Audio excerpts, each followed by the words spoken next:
नमस्कार. आज आपण पाहणार आहोत मुळा व मुळ्याच्या पानांची भाजी.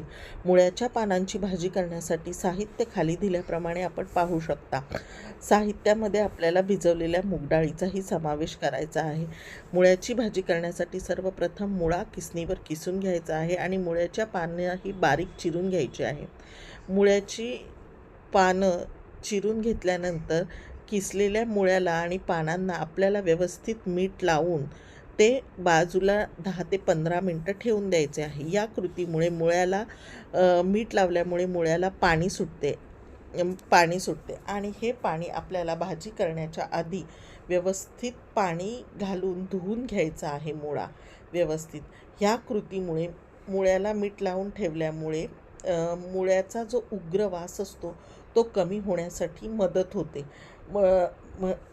सगळेच जण म्हणतात की मुळ्याची भाजी करताना मुळ्याच्या भाजीचा खूप असा उग्र वास असतो, त्यामुळे मुळ्याची भाजी शक्यतो कोणी खायला मागत नाही. परंतु ही कृती केल्यानंतर मुळ्याचा जो उग्र वास असतो तो कमी होण्यास मदत होते आणि मुळ्याची भाजी अत्यंत चविष्ट होते. मुळ्याची भाजी करण्यासाठी सर्वप्रथम आपल्याला गॅस चालू करून गॅसवर कढई ठेवून त्यामध्ये 1 चमचा तेल घालायचं आहे. तेल तापल्यानंतर आपल्याला मोहरी, जिरं, हिंग यांची फोडणी घालायची आहे.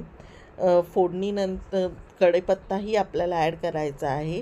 त्यानंतर बारीक चिरलेलं लसूण आपल्याला घालायचं आहे. लसूण हा चिरून किंवा आपण आलं लसणाची पेस्टही टाकू शकता, परंतु लसूण हा चिरून टाकला की त्याचा जो दाताखाली लसूण येतो त्यामुळे तो अतिशय सुंदर लागते भाजी. त्यानंतर हिरवी मिरची ॲड करायची आहे आणि कांदा टाकून मीठ टाकायचं आहे. मीठ टाकल्यानंतर कांदा व्यवस्थित भाजला जाऊन तो लालसर होण्यासाठी मदत होते. त्यानंतर थोडीशी हळद ॲड करून जो आपण धुवून ठेवलेला मुळा आहे तो त्याच्यावर फोडणीला घालायचा आहे आणि भाजी एकजीव करून घ्यायची आहे. त्याच्यानंतर भिजवलेली मुगाची डाळ ॲड करून भाजी व्यवस्थित हलवून घ्यायची आहे आणि भाजीवर 5 मिनटं आपल्याला वाफ देण्यासाठी ताट ठेवायचे आहे. मुळ्याची भाजी शिजण्यासाठी फारसा कालावधी लागत नाही. 10 ते 15 मिनटात मुळ्याची भाजी रेडी होते. त्यानंतर झाकण काढून एकच वाफ काढायची आहे. त्याच्यानंतर थोड्या वेळ गॅस चालू ठेवून ठेवायचा आहे. अशा प्रकारे मुळ्याची भाजी तयार.